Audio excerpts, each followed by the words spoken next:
কেমন আছো? আশা করছি সবাই ভালো আছো।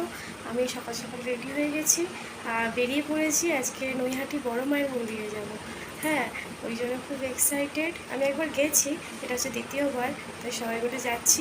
দেখতে থাকো পুরো ভিডিওটা। দেখো সকাল সকাল বেরিয়ে পড়েছি।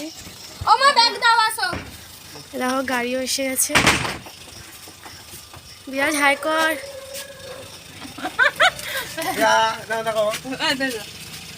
বলো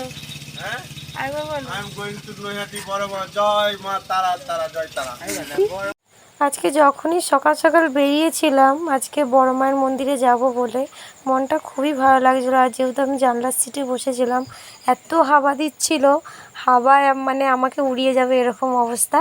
ঠিক আছে, কিন্তু আমার মনটা একদিকে ভালো ছিল, বড় মাকে কখন দেখব, কিন্তু রাস্তায় তো 2-3 ঘন্টা লাগবেই, তা আমাকে তো সময় দিতেই হবে।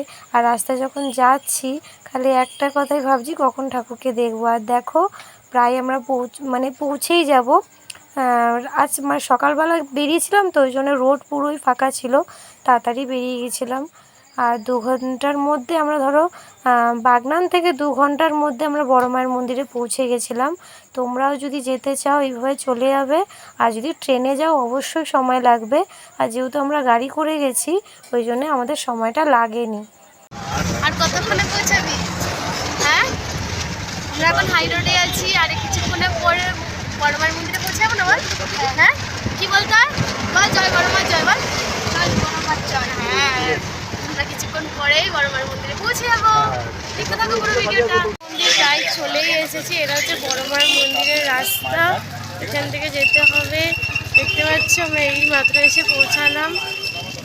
দেখো ফাইনালি মায়ের মন্দিরে পৌঁছে গেছি, কিন্তু আমরা এসেছি তখন জানতামই না যে মানে কি বলো কোন একটা পুজো হচ্ছে। অ্যাকচুয়ালি ওই অমাবস্যা ছিল, ওই জন্যে মায়ের ভোগ করা হয়েছিল 3000, মানে 3000-এর মতো ভোগ করা হয়েছিল। সবাই প্রসাদ নিয়ে যাচ্ছিলো। ঠিক আছে, এবারে আমি প্রসাদ মানে খুব খেতে ইচ্ছা করছিলো, আমি প্রসাদ নিতে পারিনি, কেন মা যতক্ষণ না পুজো দেবো ততক্ষণ তো প্রসাদ খেতে পারবো না।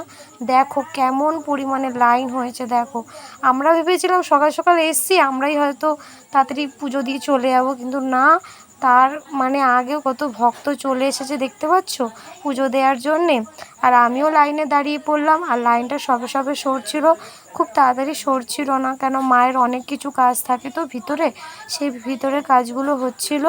আর আমার কখন মনে হচ্ছিল মাকে আমি দেখব, যখন ফাইনালি বড় মায়ের দরজার মন্দিরের পাশে এসে গেছি, এবার মনে হচ্ছে যে মাকে দেখতে পারবো, কেন সবাই অনেক দূর থেকে ফাইনালি দেখো। আর ওখানে আমি হচ্ছে, তোমরা সবাই জানো নৈহাটি বড় মায়ের মন্দিরে কেউ ক্যামেরা অ্যালাউ করে না, কিন্তু তাও আমি মন্দিরে ক্যামেরা অ্যালাউ করেছি, আমি ক্যামেরা করেছিলাম।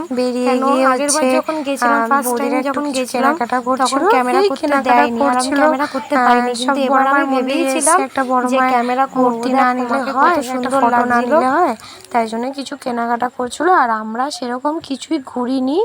ঠিক আছে, যেহেতু বৌদিরা লাস্ট টাইম ভাবছিলাম অন্য কিছু প্ল্যানিং হচ্ছিল যে আমরা ওখান থেকে মায়াপুর যাব, কিন্তু সেই প্ল্যানিং মানে লাস্টে বন্ধ করে দিয়েছিল, কেন বৌদিরা প্রচুর অসুস্থ হয়ে গেছিলো গাড়িতে, যেই ভিডিওগুলো আমি তোমাদেরকে সাথে শেয়ার করিনি। কিন্তু ওখান থেকে আমরা একটুখানি গঙ্গায় গেছিলাম, গঙ্গায় একটু ঘুরলাম। দেখো নৈহাটির এটা হচ্ছে গঙ্গার ঘাট কত অপূর্ব লাগছে, খুব সুন্দর লাগছিল। কিন্তু একটাই মন খারাপ, ওখান থেকে আমি মায়াপুর যেতে পারলাম না। যাই হোক, বড় মাকে তো